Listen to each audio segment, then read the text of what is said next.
shit, that would've been Good awesome. evening, everybody, and welcome to the Town of Port Royal workshop and public hearing. Our first item of business tonight is a public hearing.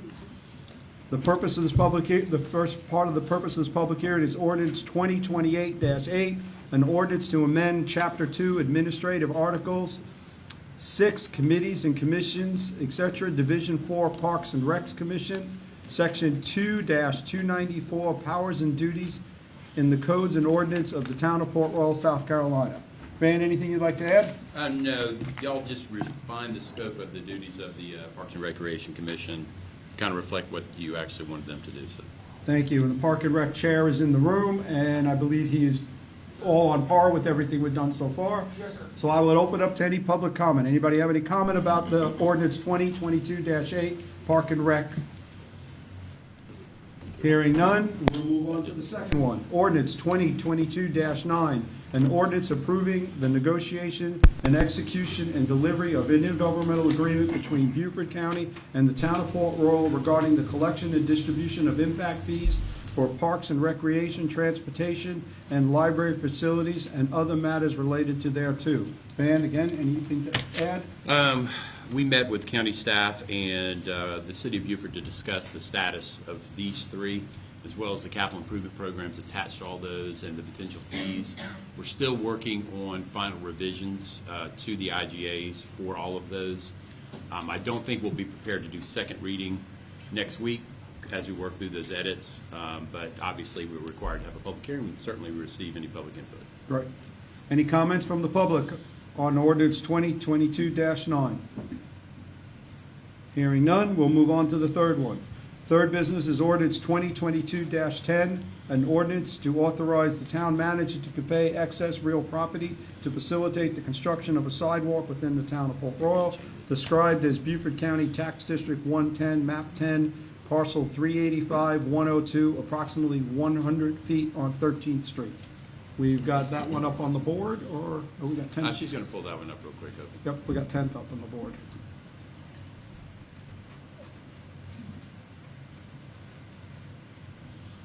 And this is just 100 feet that's located on 13th Street. It's connected to existing sidewalks. As you know, we have the sidewalk construction policy where we do a shared cost program with adjacent owners in exchange for the additional 8 feet of right-of-way.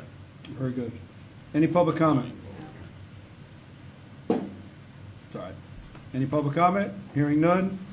We'll close the public hearing section of tonight's meeting, and we'll move directly into our council workshop. Normally, we'd go to a council briefing. I would like we're going to go directly to public comment. As I said before, what I'm going to do is we just randomly shuffle these. I'm just going to read off names. If I destroy your name, I apologize up front in that aspect, and please come forward and address us. So, Elizabeth Bergman, you happen to be first. I was just gonna say real quick, we've got some people standing in the back. There are some open seats in the front. I just didn't know if the back, if they could see it. Very good. There's 5 or 6 seats up front. Thanks, Kim. Hi. Hi, you're first.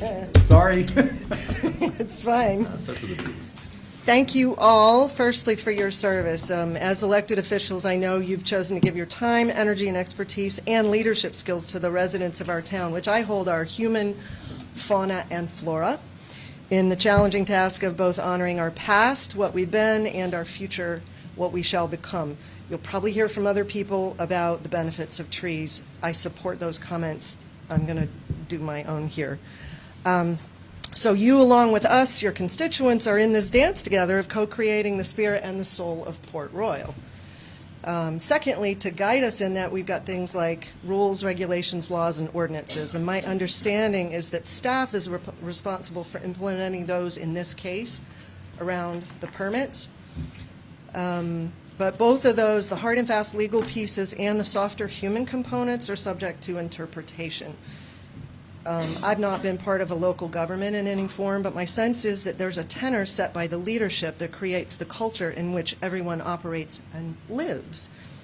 So thirdly, Warren Bennis, a pioneer in leadership research, says that leadership is the capacity to translate vision into reality. And it's generally a leader's responsibility to develop a vision for the people and institutions they direct. So here, under previous leadership, Port Royal's adopted this great motto of cool, coastal, and far from ordinary, right, which the current council and staff still promote, and I imagine we all hold as a community vision. And we know residents and visitors alike are charmed by our gorgeous setting.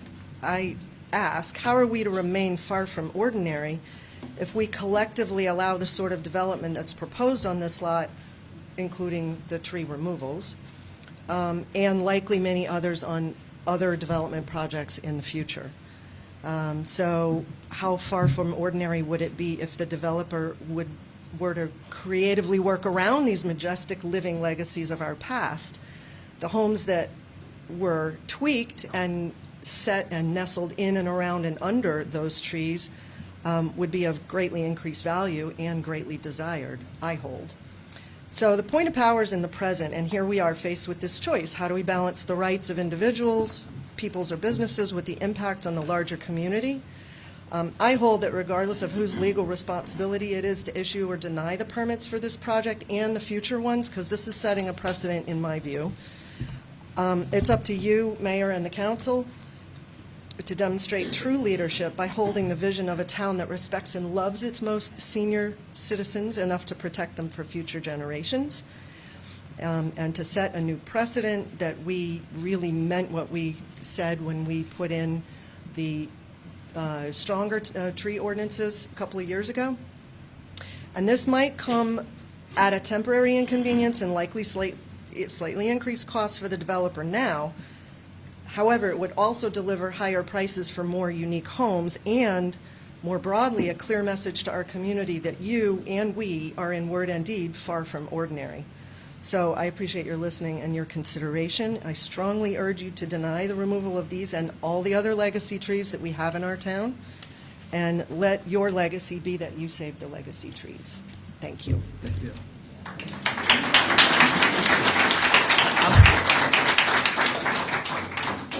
I'm going to ask we hold that. We understand that everybody in the room supports the trees, including us. And we just need to work through that. I'm going to ask that we hold the applause, just so that we can keep moving along. Chris Marsh.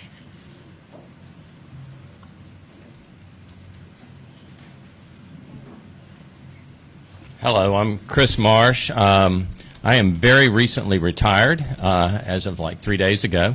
But for 24 years... That we can clap for. For 24 years, I oversaw the conservation efforts and enforcing the criteria that kept Spring Island unique. And so I just want to share a couple observations from that experience.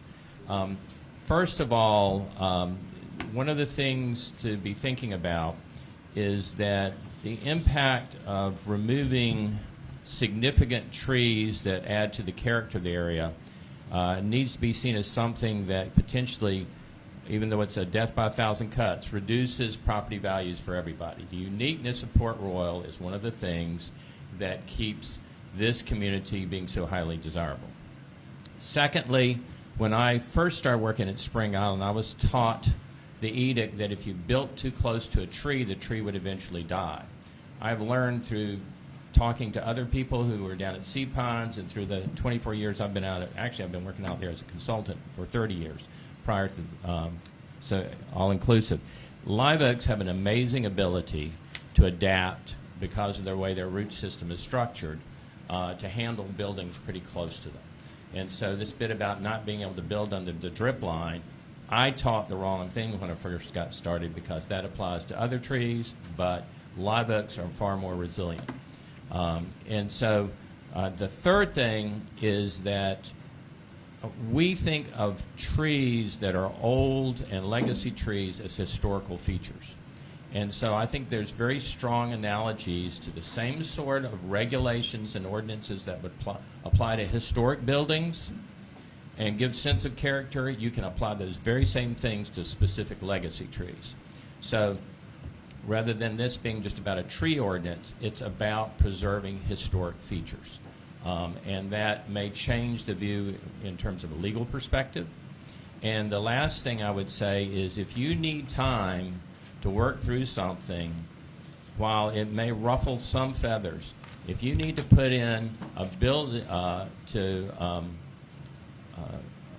see, I'm already retired, can't remember my words, but to cease and desist with building, suspend building permits until you can work through something, then I think that's in your best interest and in the community's, because, as was so elegantly said before, the challenge is balancing people's individual rights. However, when you buy property, you know what you're getting. And I've watched developers buy places and watch Jim Chafin say they're going to go bankrupt. They made a bad decision.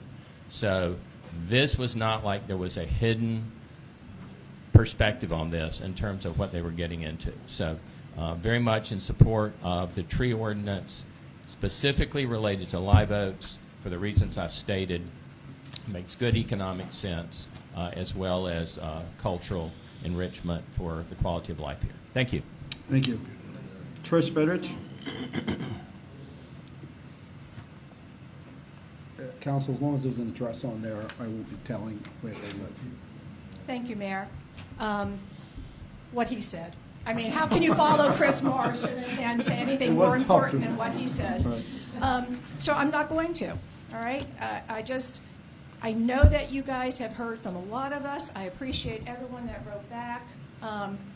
It is a sad, sad day that we're even having to be here for trees that are probably over 200 years old, that under our watch, under our stewardship, these trees are going to be destroyed.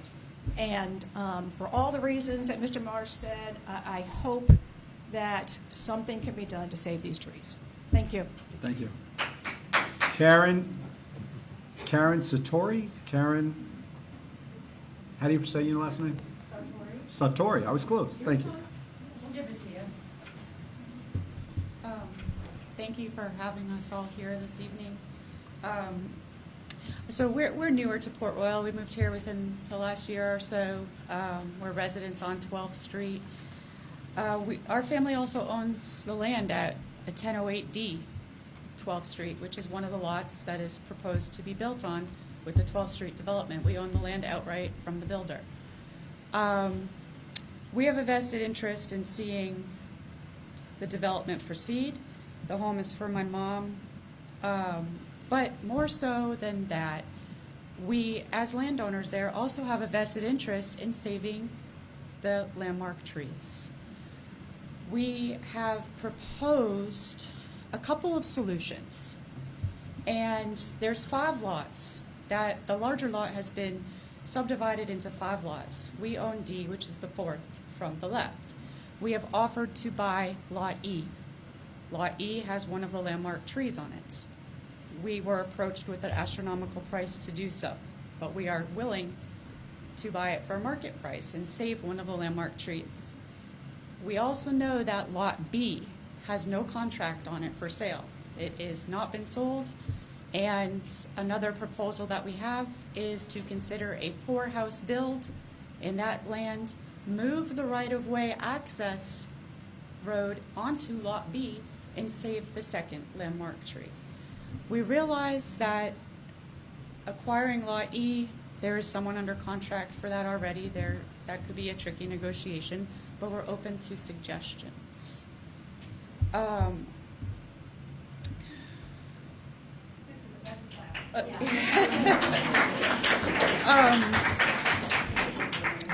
Look, the trees are why we came here. We moved here from Atlanta to get away from the hustle, the bustle, the crime, the nonsense, everything. We fell in love when we came here looking for property. The trees make Port Royal, Port Royal. The canopy is amazing. And the other thing that I wanted to add before I forget is we understand the criteria to remove a landmark tree.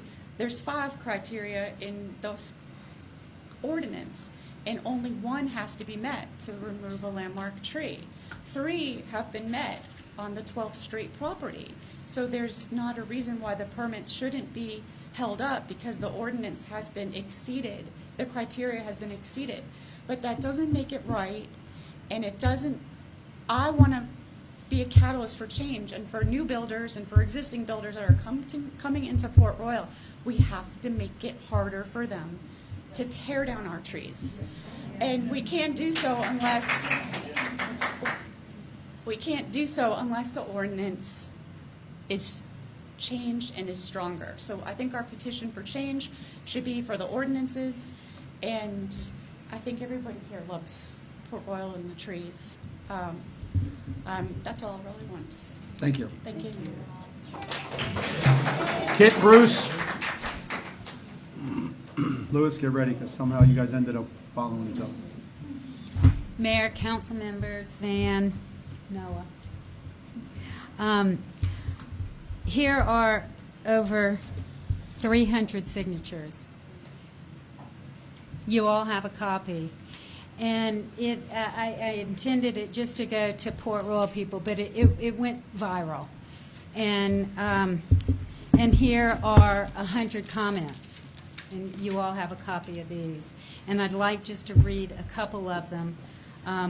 I live on the corner of London Avenue and 9th Street and have a large live oak tree that we care for with annual preservation work by Bartlett tree experts. This tree was the center of a controversy in 2007 when a developer attempted to cut it down. Luckily, the neighborhood residents and town took action to save this tree. Many of the town tree codes were developed as a result of this and other events. Our town should be a consistent model for stewardship of these incredible live oaks and intervene to protect the trees on 12th Street. I remember that, and I remember Linda coming, and I remember the tree expert coming, and he wrote a letter and said, "We are merely stewards of that tree, and it would be wrong to cut it down." And Linda and the town agreed, and the tree remained.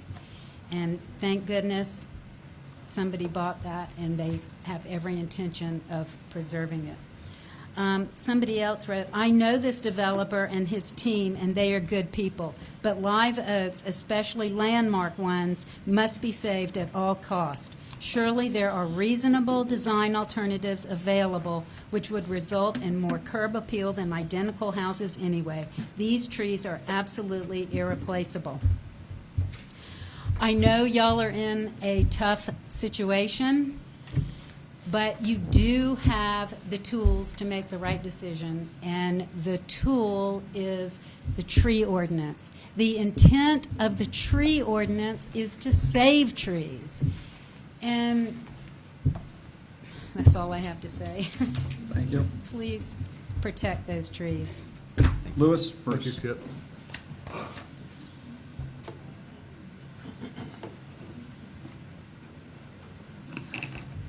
Thank you. And of course, I second everything she said.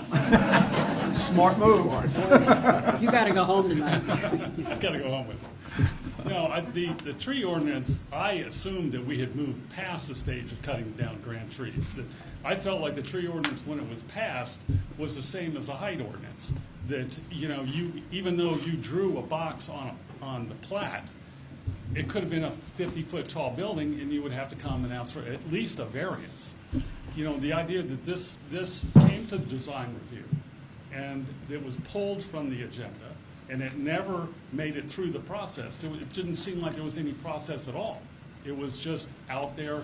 All of a sudden, they're going to be able to cut it down. And I thought we had moved past that. I thought that that's what we did with the tree ordinance before. And I second everything else, especially her comment that there is a way to work it out. Maybe you don't get to build 5 on there. Maybe it's only 4, and then you can save everything, and everybody gets a bigger driveway and a better house. Thank you. Thank you. Jim Berry.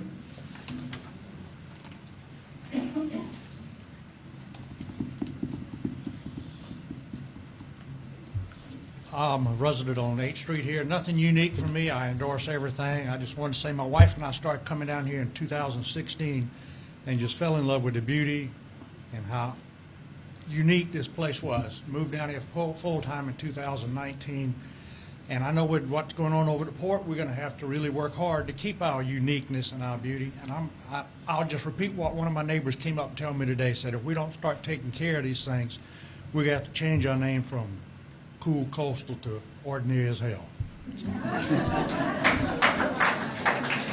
Pam Keith?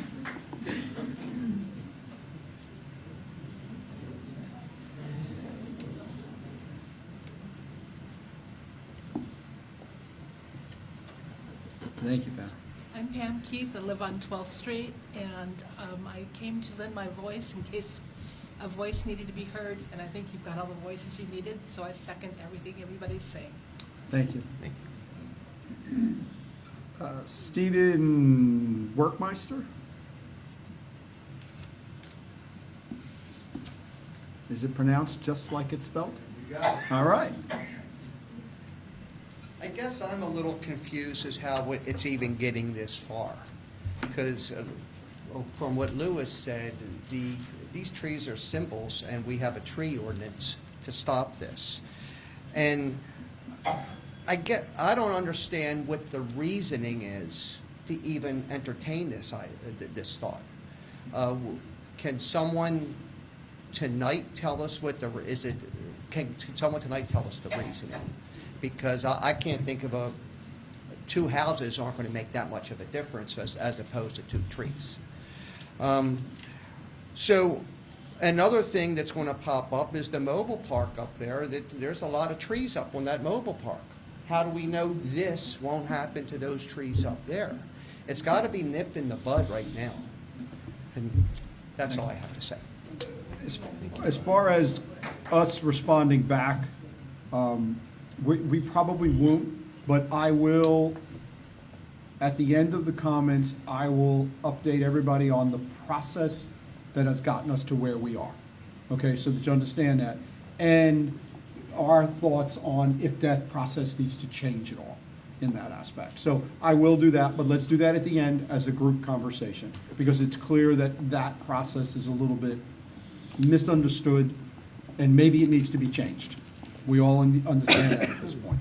So just so that everybody understands that. Thank you again. Thank you for your time. Patty Clark. Sorry, Patty, was looking right at you. With you.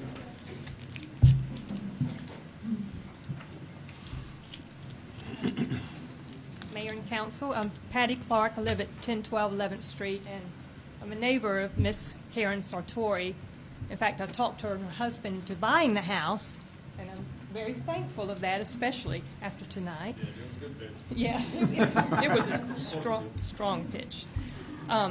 There was a vacant lot between us and Buddy Brown on 11th Street with a beautiful live oak with a bridge, huge live oak. We were so concerned about that tree being cut down. We went to Linda Bridges numerous times and said, if someone buys that lot, can they take that tree down? And she said yes, but we would never grant that permit. So fortunately, we were under the situation where we were able to buy that lot, and never would we take that tree down. We went to great expense, great trouble. We built our carriage house to accommodate that tree, and we also spent more money to have that tree limbed up so that it would survive and be healthy, and it is healthier today than it ever has been. So in my profession, I work for developers. The first thing they do when they look at a piece of property is they do due diligence. Can they put the number of houses on that property based on the terrain, wetlands, everything? And the price that they pay for that property is based on how many units they can put on, either it's houses, commercials. It's all unit price. Those trees were there before Wendell Varnes bought that property. I don't know if he came to the town and said, can I take these trees down because I want to build 5 houses, but I'm going to take these trees down. And the town said, yeah, great, go for it. And so he went ahead and paid for that property what he could in order to make a profit to build 5 homes. Wendell Varnes is a fantastic builder. He is a quality builder. He is a quality person. He is a great character. He is a friend of ours. We really like Wendell Varnes. I really, really wish that it wasn't Wendell that wants to take those trees down. If it was another builder in town, I wouldn't mind it all being up here, but it's Wendell, and I feel bad, and I hope that he will speak to me after this, but I love live oak trees. I own a live oak I've wanted to own a live oak my entire life, and I have one. It is my greatest possession because it cannot be replaced. So please, please, I know you're meeting with legal counsel tonight. He's probably going to tell you the chances of Wendell suing you to get a building permit. But from what my wonderful neighbor Karen Sartori brought up tonight, there are options. So please consider those. Thank you. Thank you. Judy Ailing.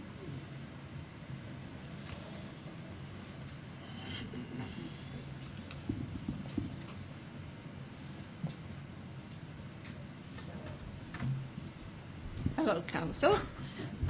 Thank you all.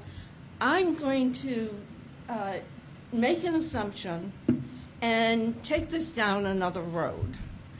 I'm going to assume that you are not going to vote to give this builder a permit. I know that you love the town, you work hard for the town, and I can't imagine you voting for that. So that's my assumption. Now, we all know what happens when builders are not given permits. Those trees come down anyway. They pay the price, the fine, and it's worth it. As they do their numbers, they realize that's the way to go.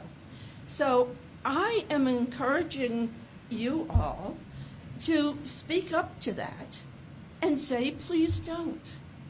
I'm encouraging those people who have contracted with the builder, if they're here, to build houses on that property, to say, please don't. I think we have to address the elephant in the room and speak up. Thank you. Thank you. Bethany Myers? I'm Bethany Myers. We live on 1206 Richmond Avenue. We moved here about 2 years ago because it was just a cool place. We lived up on Dana Island, South Carolina, which we saw the exact same thing happen. They saved the trees, we built the houses around the trees. Then they came in and they just cleaned them out. And they were paying the fines, just wiped it all clean, and it was horrible to see. And not only that, all the animals, the creatures, they were dying, and then they were trying to find new homes in our homes, and it was horrible. And one of the things we love here is that it is different, that the history is preserved, the homes are preserved. It's just a really beautiful, very cool, amazing place to live, and it's very heartbreaking to see that happening. I mean, my daughter wants to go and tie herself to the tree to try to save it. So also for the future generations that are going to be here, like, we have to save it. And I agree with everyone, especially Karen. She's amazing. And just please, and like, we have 3 large oaks on our property that we pay to maintain, to keep, to make sure that they're safe and can last forever. You know, these trees are going to last way longer than the homes.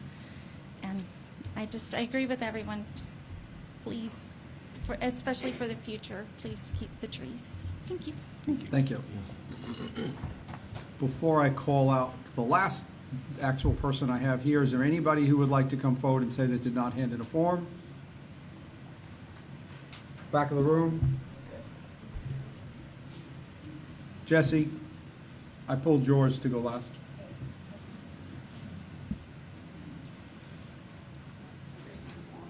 Oh, late with the form. Wendy Czar? Thank you. Good evening, everybody. I also agree with everything everybody said. And I keep hearing all these excuses of, well, he bought the property and then he sold it to that one and he did, you know. There's a lot of stuff going around out there that has nothing to do with what the tree ordinance says. And I know you've all read the tree ordinance, and it specifically says that reasonable design alternatives shall be explored to preserve those trees to the extent practicable. Well, to the extent practicable, anybody who's looked at those 5 lots with the 2 trees knows that they can be built on without removing the trees. And I think we're at a watershed here. Everybody has discovered Beaufort, and everybody's discovered Port Royal, and we've got more and more growth pressure. There's going to be more and more developers coming in, and my experience in going to council meetings and planning commission meetings for the last 30 years is developers always tell you they're going to sue, or they always tell you they're not going to build here, they're going to go there. And I have yet to see that ever be the case when a public body has stood firm behind its ordinances. Property rights, those lots are not unbuildable. And that's the only thing that would really trigger the property rights, is if they couldn't do anything with that land unless they cut down the trees. That's not the case. So I think this is a time where what you tell Noah to do or not do, whatever your resolution is, we're going to see a lot more of this. And if we don't stand behind the ordinance now, when there's every good reason that we should, and I guess the person who wants to cut down the trees maybe doesn't understand that leaving those trees makes that property more valuable. We really got to stick to our guns, follow the ordinance, because we got Kent's Court coming next. We got a whole bunch of multifamily things that Noah told us about at the Planning Commission a few months ago. If you look at the multifamily plans that he was showing us, they won't have a blade of grass. Seriously. So please, I'm begging you, please stand behind the ordinance and do the right thing for the town. Thank you. Thank you. Right up front here. Because I don't have the paperwork, name and address, please. I'm Steve Jones. I live at 1007 12th Street. Thank you. I live directly across from this property. I wake up every morning and see those trees. The trees are, it's an aviary paradise. I have a feeder in my yard. I have to fill it about every other day because they all live in the trees all there in the neighborhood. And having looked at these trees for 60 years that my family has lived in that area, to see them cut down in order to squeeze in one more house or two more houses in a lot that these people knew there was a problem when they bought it. They knew those trees were there. They didn't just appear. And I have a question. What's the fine they face if they cut those down without a permit? I was looking in ordinances and I can't, it's very confusing. I don't think there's ever any intention for them to be cut down without a permit. I think that's... I mean, I'm just curious because in the future, that'll be the thing. It's like, well, if it costs us $10,000 a tree, we'll just cut them and pass it on to the consumer that buys the house. They lose nothing. I don't know. I think that we are very short-sighted if we let this go through. Even with the birds love living there, even though there's an owl that lives over there too. I'd love to find out it's a protected owl, so Don't play with the owl. Thank you. Thank you. Steve. Back of the room. Sorry, Dean, behind you first. Then Dean Moss.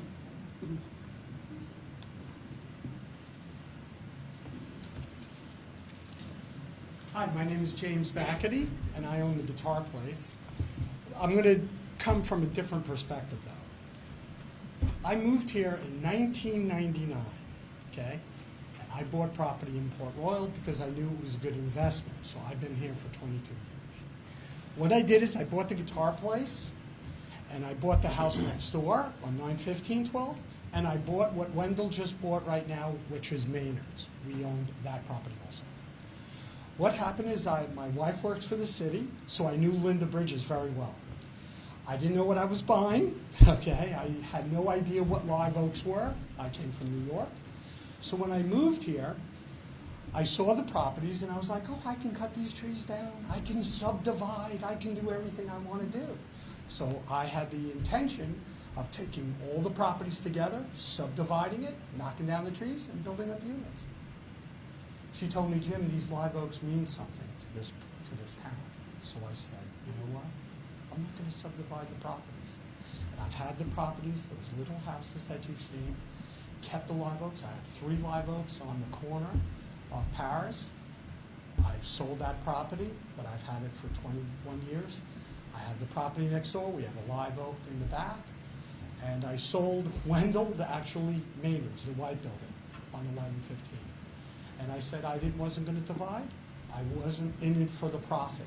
When she told me these live oaks mean something, I said, okay, I'm living in a new location. I'm going to abide by these rules. I'm not going to subdivide. I'm not going to try to make a profit. And I just made a nice little living with my store right now, and that's it. And I know you all know it's from years ago. Absolutely. Thank you. Well, thank you. That's all I wanted to say. But keep the trees. I mean, the bottom line is it worth more profit in your butt? No, not to me. Thank you. Thank you. Dean?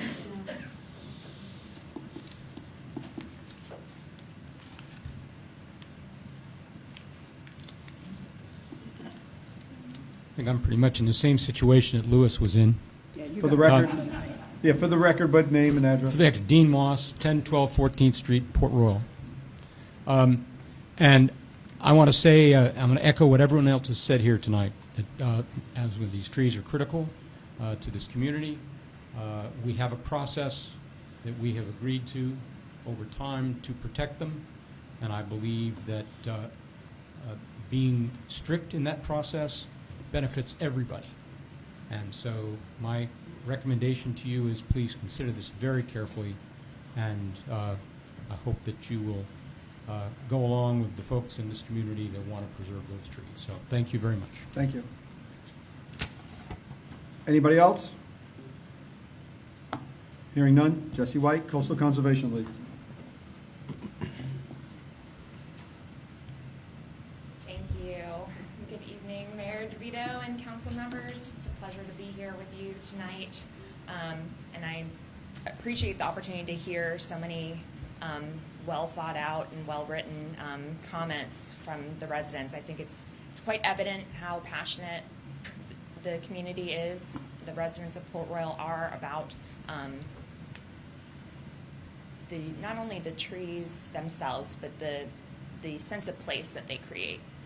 And not only is this evident in all the comments you've heard tonight, it was also evident in the adoption of the recent 2030 comprehensive plan, where environmental protection, balancing the character of the built environment, and harmonizing with the natural environment were the top priorities of importance that the community identified for the town's future growth.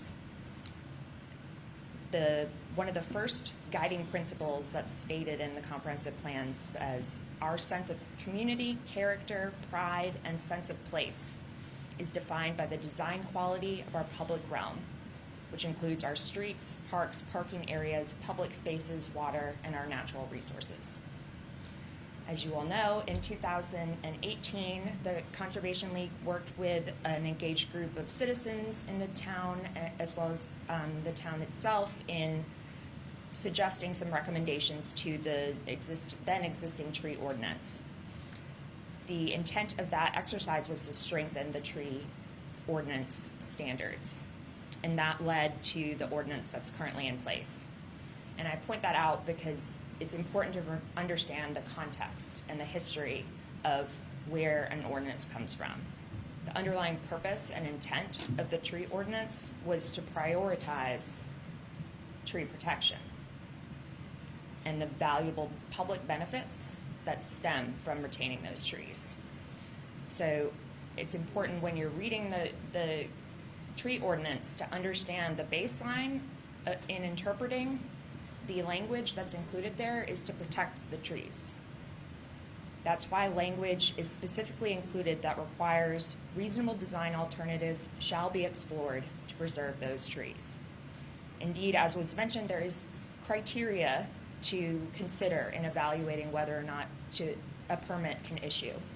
But that language, reasonable design alternatives shall be explored to preserve those trees, and those trees, in the context of that sentence, specifically means landmark and specimen trees. That is key. That is clear evidence of the intent to protect trees as the baseline. And there exist design alternatives here that allow for both development on-site and retention of the landmark trees. And in fact, there are so many examples that exist just blocks away at the duck blind development, for example, where individually designed buildings were thoughtfully blended into the existing landscape, and trees are thriving in very close proximity to homes that are lived in. A quick drive all throughout the village demonstrates how seamlessly homes and these mature trees can exist within close proximity. And that is the exact kind of harmonization between the built and the natural environment that existing and future residents of Port Royal have consistently called for, and which embodies the character, sense of place, and quality of life that the community most values. It's also what's demonstrated in that language about exploring reasonable design alternatives in order to preserve the trees. In considering the context and purpose of the tree ordinance, again, tree protection, the existence of reasonable design alternatives, and the guiding principles of the comprehensive plan, we believe the design of the 12th Street lots as currently proposed, including the removal of landmark trees, should and can be denied. The Port Royal Development Code further includes language requiring that the arrangement of lots shall reflect the location of protected resources and be sensitive to other natural features. We believe that that is further support in favor of denying the tree removal permit. Lastly, while we maintain our interpretation of the tree ordinance that permit denial is warranted in this instance, we do recognize the need for additional clarifying language, and we look forward to working with the town and the community in further strengthening the tree protection standards in order to ensure that they can be administered and enforced as intended going forward. Thank you very much. Thank you, Jesse. Okay, so as I said during the comments that I would do a summary, and this is going to be a 20,000-foot summary on the process. First of all, I want to start out with making one statement that was made tonight, and I want to make sure it's clarified. Wendell Barnes does not own the property. Period. Said. Done. Coastal Homes and Sunrooms does not own the property. We have investigated that. It is owned by somebody else. He is the builder. He is the face of the development, yes, but he does not own the property. Okay? That was one of the first clarifying things we all needed to understand in that aspect. So we have one owner. We know one owner. There is another owner of the rest of those lots in that aspect. So I want to clarify that. So the other thing, like Jesse just said now, is that this is really the first true test of this ordinance, and clearly the ordinance will need adjustments, and this council is committed to do that, so we're not going to be back here again at a later date.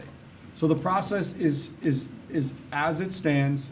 Noah will correct me if I say anything that's terribly wrong, but I believe I fully understand this process. First of all, the property was subdivided many years ago. It has not been asked for a subdivision this time. So what happens is the property came before Noah as a building permit. There were 4 lots subdivided in 2018. Correct. It was a recombination of the lots without the creation of new streets. It's just a minor subdivision to recombine the lots into 5 lots. Correct. Not by the current owner either. By the current owner. By the current owner. Okay, I wasn't sure about that timing, and thank you for that. These are all things we're going to be finding out later on as well. So Noah worked with the builder and looked at different options, and it finally came to the point that this was the option he asked for the permit for. He followed the policy and procedures, and it gets to the point of being that the builder shows that he tried to build other things. They weren't marketable in this situation. So is that reasonable reasons to deny is where we've got the concern, where the ordinance may be a little bit weak, where we need to change some things. And according to the way everything's written, staff makes that final approval. It did not have to go before the DRB. They thought at one point it should, then they realized it shouldn't. It was out of normal procedure, so they pulled it off the DRB at the last minute. Then the conversation comes, does council deal with this? There's no way really in our current policy and procedure to put it in front of council right now. And that's how we're at the point that we are. What's going to happen tonight is we're going to talk to our legal and say, what can we do? What is our path forward if we choose that the right decision is to save the trees, which we all understand and want to happen, or are there other options to do so? So that's how it got to where it is. And by you as citizens rallying together and bringing this in front of us allows us now to deal with it at a different level because of what happened tonight. Okay? The permits are not being issued today or tomorrow. And how do we do something with that is what maybe we'll find out later this evening, or we may send them away for more information and be doing this again next Wednesday. And that's the kind of the reality of where we are. We all hear you. We all love the trees. Every one of us have been on the lot and looked at the trees, and most of us have been on the other property that was talked about, if not all of us at this point, and looked at those trees as well. There's going to be two things that come out of this whole conversation. I don't know what's going to come out of the permits that are available now until I hear from more, but I guarantee you that tree ordinance is going to get looked at again, and we're going to find a way to make it. I don't know that legally we can ever say they can't be cut down, but find a way to make it much more difficult, including, and maybe as simple as being, any tree of a certain size always has to come before this body, and it comes out of staff's hands, so that it comes before us. We don't know where any of that's going to end yet, but that's where we are. So, any other councilman want to add to anything I've said right now? Everybody's good at this point? Thank you all for being here. Yep. Yeah, thank you So- for bringing your opinions to us. What we're going to do now is we're going to go back to our normal workshop agenda, which is our council briefing from staff, a review of next week's agenda. We're going to get through all of that, and then we're going to start our special meeting, which is where we're going to talk to council and other people that we've asked to be present tonight so that we understand the process. Thank you, everybody. If you would like to stay, please do. We're doing that. If you're leaving, try to keep the volume down as you walk out of the hallway so we can get on with our business.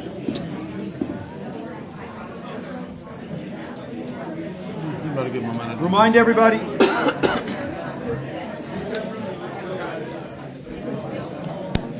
Keep one moving. Give a minute.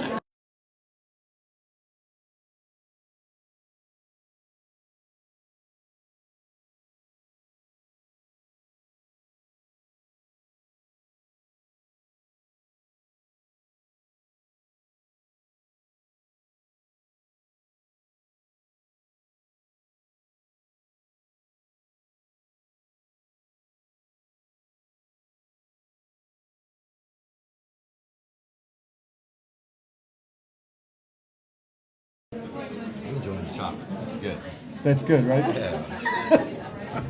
Kevin dug into the chocolate. Who is it? Soft, creamy. Mozart. Oh, okay. It's Austria's national candy. Okay. I brought a couple of bags home. Figured that you guys, everybody deserves it. No, we won't be going there, so Oh, yeah, thank you yeah. for bringing it. I know somebody now that can ship them to us. Oh, okay. All right, let's go ahead and get back started. Council briefing. Van? All right. I took a bite of chocolate. Oh, you're eating the chocolate? I'll wait a minute. No, I'm good. Just so everybody knows, as in my travels, I was in Austria and I brought council Austrian national candy, and that's what they're all tasting. All right, we'll start Safe Harbor. We had our monthly meeting with them, and one of the issues that we were discussing was the virtual buoy and our concerns about it. Obviously, Safe Harbor is more interested in, and we are more interested in making sure that it's an actual buoy and that the channel is properly maintained. OCRM and Coast Guard has required permitting for the marina based upon it being an active shipping channel, but obviously there's not a spent whatsoever. That wasn't me. So we have until July 30 to keep sending comment. We have received some comments from Congressperson Mace's office, I believe the Chamber of Commerce, and the Beaufort County Economic Development Corporation. So, and we're rolling up a package that will be sent in as well. So, additionally, y'all have obviously seen the work that's been going on at the dry stack. with the aesthetic improvements. They're just about finished with those. I'd probably expect another couple weeks of work. I think they've rented every single lift in northern Beaufort County, so if you're trying to rent one right now, good luck. You've seen probably a significant amount of demo work. You probably saw the material that's stockpiled. That'll be reprocessed or processed and reused for construction on site. Nothing yet complete on the residential part of that. We are having discussions now about the property swap, or not property swap, the issue around the boat landing itself. We have created the quitclaim deed language that would transfer ownership to the town, and we're going to be working on the IGA between the town and the county for maintenance. Obviously, you know, we spent the money to resurface it recently, so we may have a resolution for y'all to move forward with that quitclaim issue, which has already been drafted. We could consider next week, but we may wait until we have the IGA resolved. And then obviously we're still talking about issues around the shrimp dock area. Rebo Road corridor study. We did have a follow-up meeting a few weeks ago with Tripp. He's been out of the country. He did do some initial conceptual work on some of the properties out on Rebo Road. One of them kind of involving maybe a public aspect to it, but we kind of determined that maybe that piece of property is being considered for other things at the moment, but we do think it does have some value. He should have the final report probably in the next 2 to 3 weeks, and I think this will obviously serve as a guideline or provide guidance to the redevelopment commission as they move forward with their efforts, because we'll have more of a realistic picture of what our expectations should be, because most of what Tripp's work centered around is you know, traffic counts, demographic, economic, socioeconomic information that kind of paints the picture of what our expectations be in terms of redevelopment along that corridor. And also, as you remember, one of the reasons why we wanted to do this is that we wanted to put kind of stake a claim in terms of what we'd like to see on Rebo Road as we evaluate what the eventual traffic situation will be for all the corridor as we, you know, we're doing 33,000 cars a day, you know, traveling from Ladies Island through town, Bluffton, Hilton Head, and beyond. And rather than being a thoroughfare, we want to be out in front of that. Sands Beach, I kind of touched on this a little bit earlier. Obviously, there is the resolution that's in your package. And I just wanted to also mention, obviously, I've reached out to the county to discuss who would be drafted that IGA. And I think Lawrence is prepared to do that, but we'll get some feedback from them. Impact fees. Northern Beaufort County municipalities and our attorneys met with the county last week to discuss the status of transportation, library, and recreation, primarily, and what those potential fee estimates would be based upon the capital improvement list and some other factors involved. And I've put in your packets a spreadsheet that showed what those fees could potentially be, and then on one of the tabs it shows if we chose priority 1 on transportation, if you chose priorities 1 and 2, or if you chose all of the priorities. And you can see what sort of impact that has on what a transportation impact fee would be. If you looked at priorities 1 and 2, you're looking at about a $3,600 traffic impact fee for that, you know, kind of middle of the road, single-family construction. Obviously goes up and down depending on the square footage and whether it's commercial or not. But then you take that in to account with the other impact fees that are necessary prior to development, including water and sewer capacity fees. So those are things that we're having to balance. We did have some issues we were working with the IGA. There was, you know, some concerns about the collection of administrative costs and the legality of that. That's something we're working on, trying to figure out. And second is, how do we, on an annual basis, reevaluate what the priorities may be? Obviously, we made it very clear to the county we want to be a part of that process if we needed to reevaluate what the priorities were as we move through these impact fees. All right. Capital project sales tax. Obviously, it's I don't know, for lack of a better term, kind of stalled. It's second reading. I know that the idea of what I guess what you call a green referendum question is being considered by county council. So I think that will probably have an impact on the feasibility of the passage of the traffic impact for the transportation capital project sales tax spending. Obviously, we had a number of significant intersection improvements included in the list of projects. I don't know, is Dean still here? No. No. Okay. I didn't know if he wanted to provide you with any input or anything they've discussed since then. Alice is here as well. I don't know if you want to talk about it a little bit and kind of see where it fits chronologically. Thank you, Alice. I'll try to be brief. It's complicated, as you can imagine.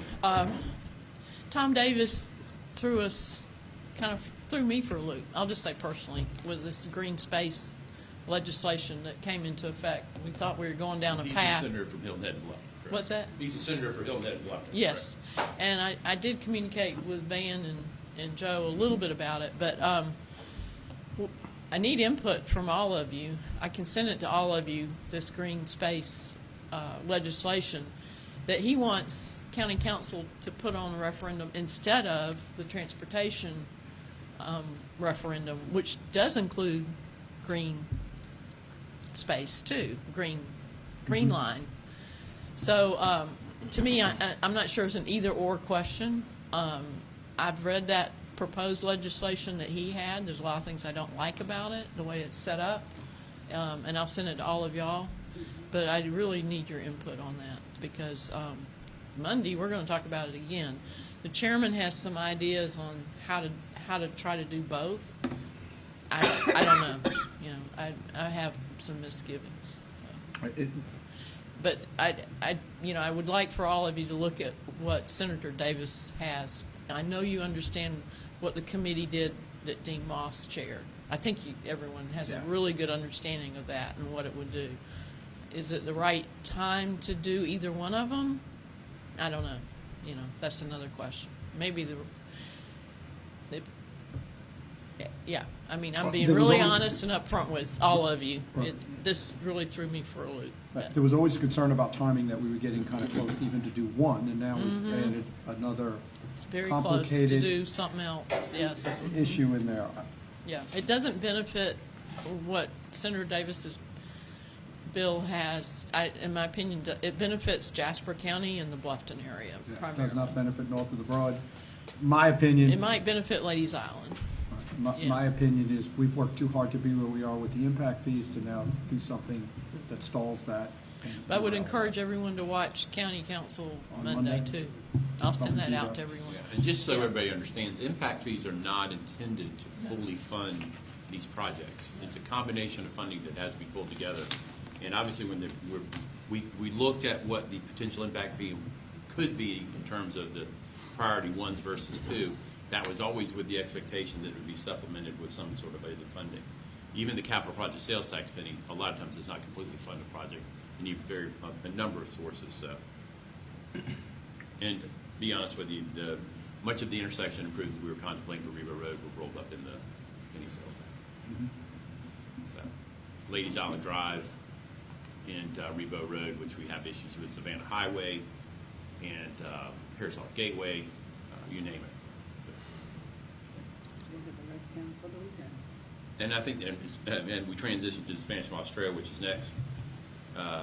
My next topic, I think obviously some of the capital project sales tax money was tied up in that as well. I do want to comment that Shannon Erickson was able to get some funds designated in the budget this upcoming fiscal year. I believe it's $400,000 for the completion of the crossing to get it onto this side of Rebo Road.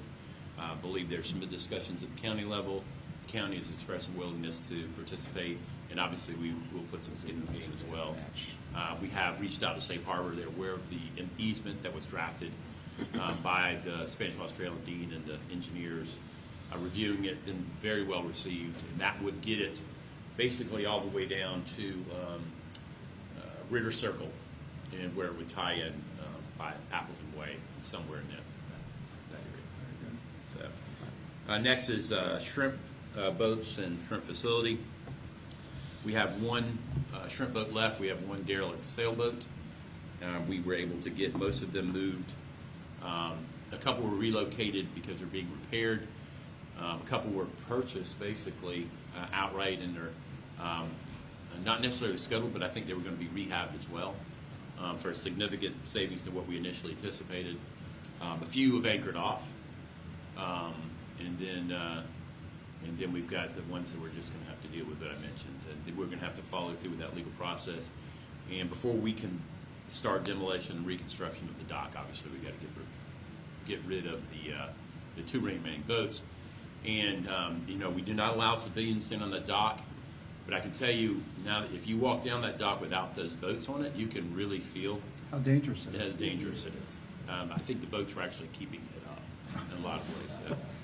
So We're not sure which one was keeping which up. Yeah, I think there was. But the combination of both were assisting each It other. was a balance. So, so if you do see civilians in there, please discourage them. We've got, we put a barrier up. We're trying to get a fence constructed there, but getting a fence contractor right now is a challenge. So. Is this with the remaining boat and the derelict boat? Have the Little owners been found? Oh, yeah. Or they just And, don't- they and just- basically one has said, you'll just have to take me to court. Okay, And gotcha. go that route. And then the sailboat just showed up in the middle of this entire process. Okay. We know the owner is, but tracking them down is also. So if anybody wants a sailboat, It just shows up in docks. Yeah, in the middle of the night, somebody tied up a boat. Once a boat is tied up to your dock, you own the boat. We now have to do, there's nothing, we can't untie it and let it float away. We now have to deal with it. It's our. And on that note, so everybody understands, one of the former shrimp boats that were there has reached out to me just in the last 2 days. The statement is their boat has been repaired, they want a shrimp, and they wanted to know if there was any way they could temporarily use our dock as a home base to shrimp. I will have further conversations with staff on that and I've who it heard that a was. few times before. On that and who it was later. Yeah, we need to be cautious moving forward, but I just want to let everybody know that one of them has, and we'll make a decision one way or another in that aspect. First question I have is when I do get with you who it is, was there any outstanding dock fee that has? Yes. Right, yes, so I'll get with you later on in who it was. Well, the whole purpose of running them off was to fix the dock. Correct, Until it's correct, fixed, we shouldn't correct. allow anybody. Correct, I don't disagree, I just want to let everybody know what happened. CDBG projects, Roll Palm Sewer, we're very close to resolving the easement issues. Aren't we, Tab?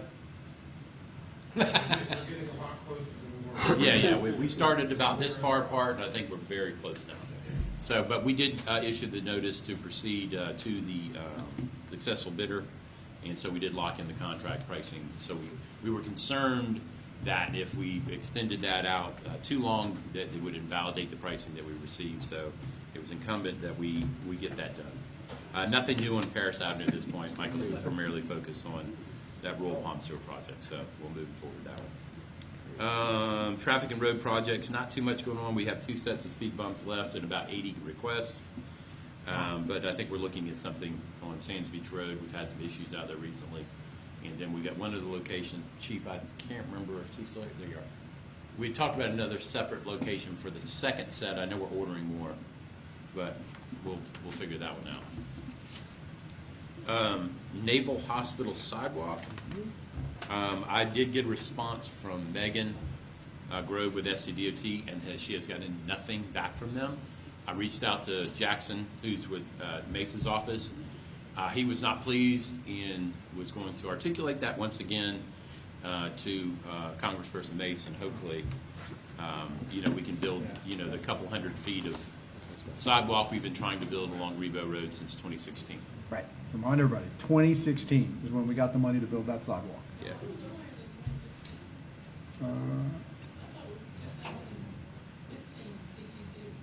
That it may have been, but I think that's when we let the Contracts go Yeah, with yeah. 2016. So, Whatever it is, it's way too long.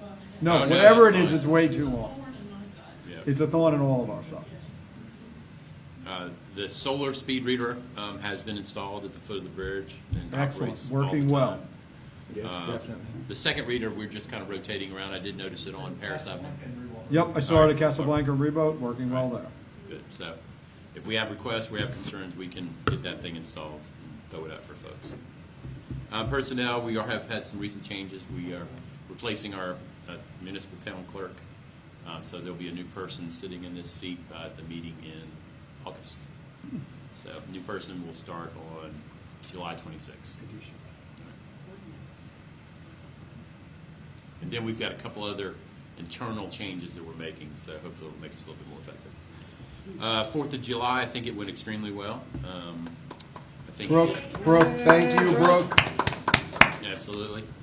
I think the turnout was a lot, was more than we expected. I think it was because we were basically, I think, the only show on the road and on the actual 4th. And the weather was lovely. And the weather was lovely. The storm came in, sucked out the heat, but did not rain. It was perfect. I think Brooke and I shuttled about 1,000 people throughout the day. That was fun. We made a couple notes and some things that we can change and improve. But I think overall it was a very successful event. Absolutely. And the fireworks worked. So that was Fireworks worked. They were beautiful. And the last thing I have is the housing IGA. I attended the SOLOCA meeting in Hardyville last week. There were really two questions as we moved through this document. One was the funding question as to whether it would be population-based or a second formula that would be 3% of your ARPA money in the first year, and then I think population-based after that. Obviously, we prefer the population-based versus the 3% of ARPA. Bluffton did not. I think they received about 1.3 million of ARPA. We received 5 and 5.4. Hilton Head has already spent their ARPA money, so they don't have the opportunity to contribute to the 3%. Obviously, right now there are a few that want the ARPA formula, and then those of us that prefer the population. So we've got to figure that one out. All right, and we're population? Yes. As the direction you received from council? Yes. Okay. Yes.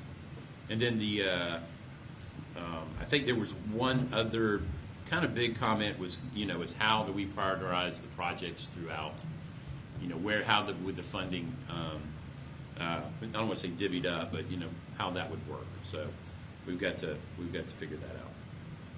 That's all I got. Questions for staff? Okay, review of next week's agenda. Agenda's in your packet. We got the Gullah Geechee Nation Appreciation Week proclamation.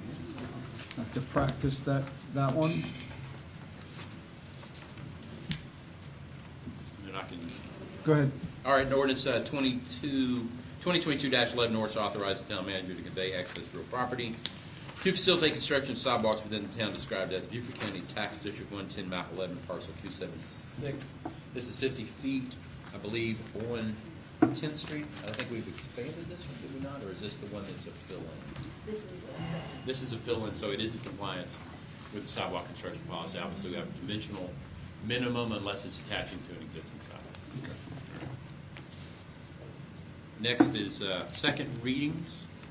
Ordinance 2022-7, ordinance creating section 1291 food truck guidelines and chapter 12 licenses and business regulations. Article 1 food trucks of the Port Royal Code of Ordinances in the town of Port Royal. Noah and Brooke have been working on this, kind of revising the language based upon feedback that she's received from y'all and interested groups. I think one of the things that they've added to this is making sure that during the permitting process that we do have an awareness or review the DEAC inspection reports. And I think y'all added from the last draft was 75-foot separation limitation adjacent to residential, because even though most of it's bare, we do have some residential up on the near Paris Avenue. So if it's a food truck that operates with a generator, it needs to be at least 75 feet from that front door. So that was something we added to, kind of hopefully knock down the noise of that. Was this tested on Monday right over here? It was tested by Brooke and I walking No. 75 feet away from each other. So I saw a couple of trucks, a couple of vendors parked right out here on Monday. I thought that was a part of this. We just chose to ignore that day because we no, it was a test run. You're right. That was a test run. The 75 feet is literally just there's a certain amount of decibels that lower as you get farther away from a source of noise. So we just used that calculation. Very good.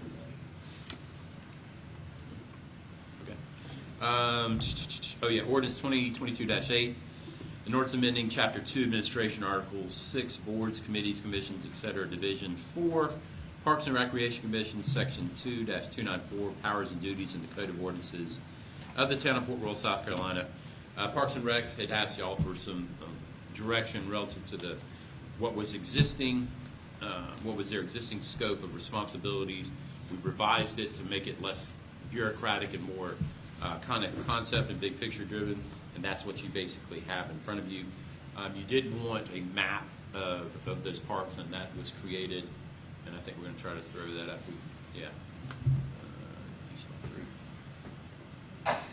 We didn't know if you needed something more specific than this, but this is, I think, a fair assessment, and we'll blow it up a little bit.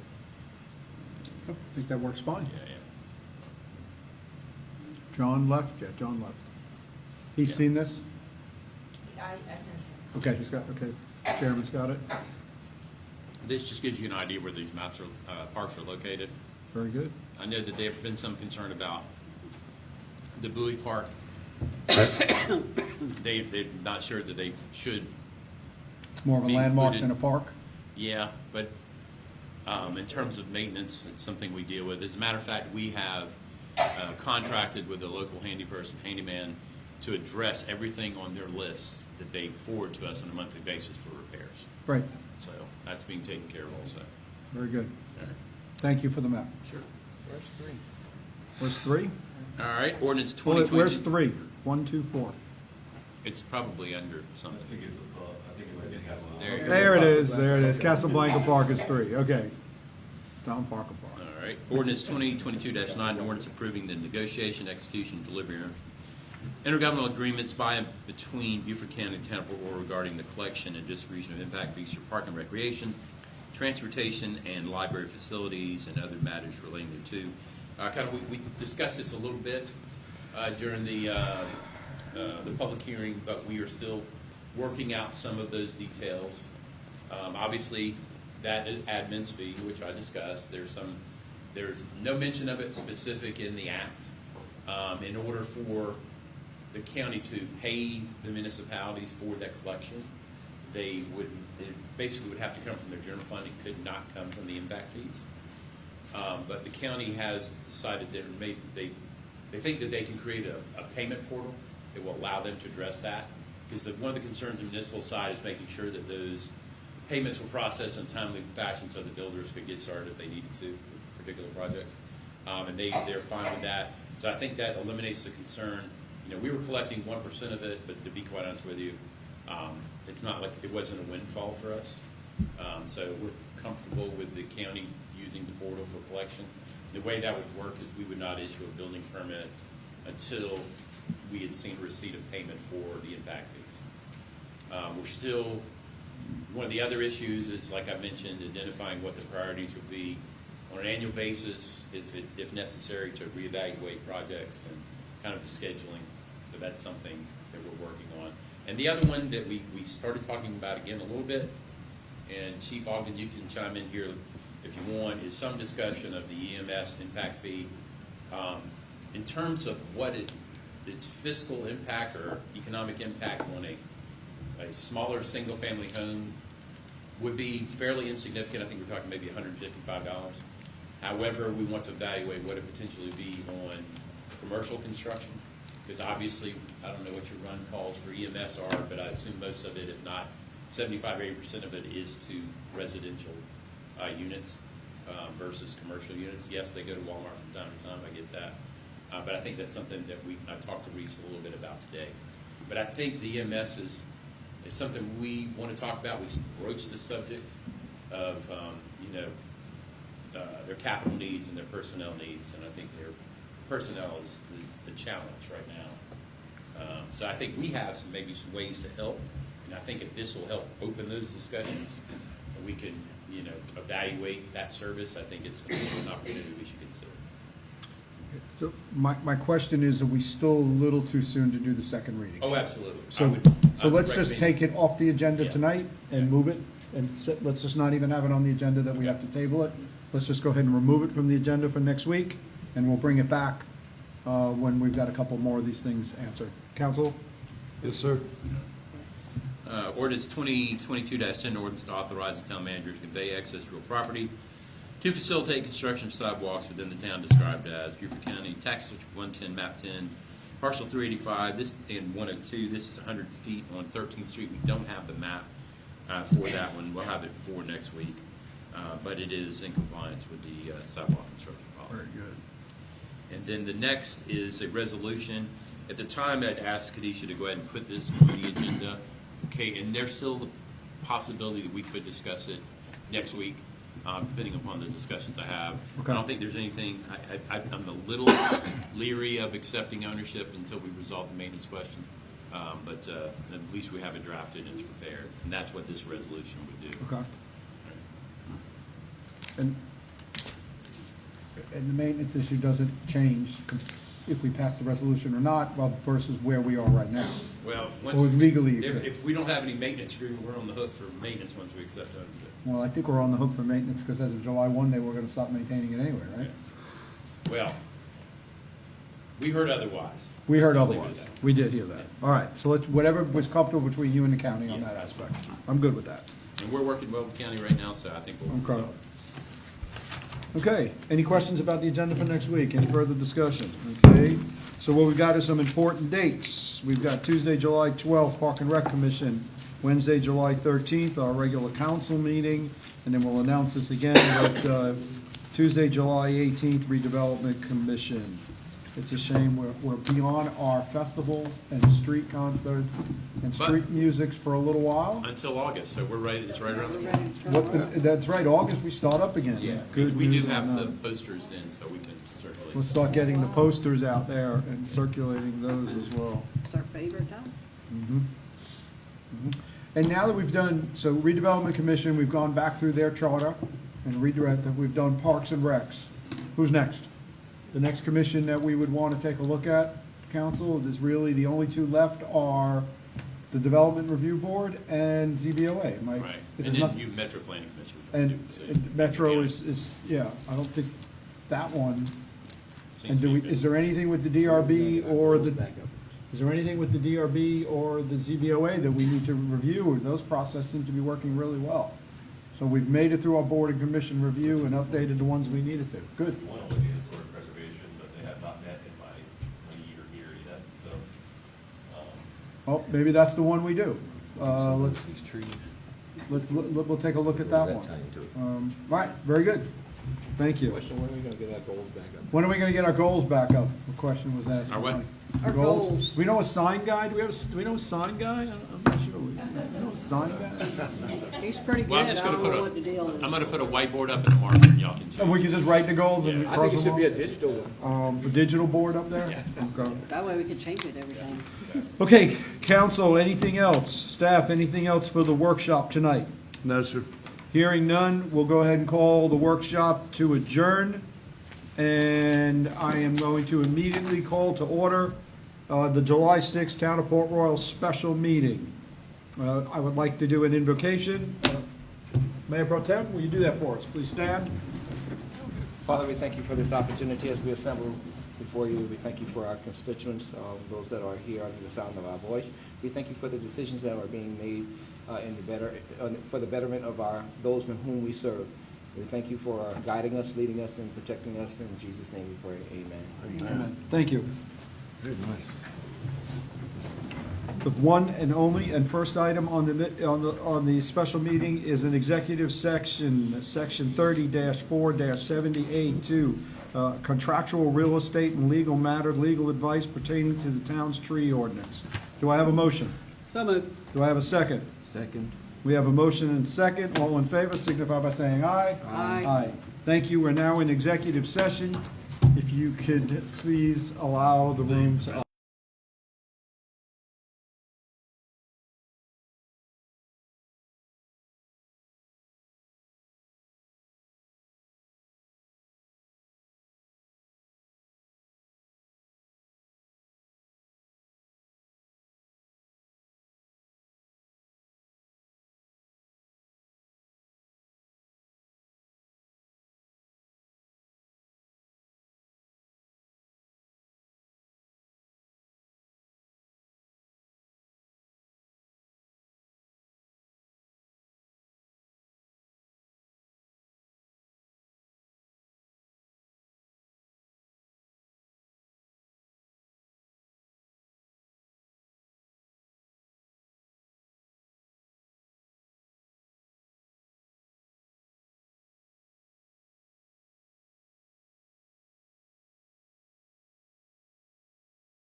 Welcome back. We're coming out of executive session. Can I have a motion to come out of executive session? So, second. All in favor? Aye. There will be no actions taken from this executive session. Thank you, everybody. Good night.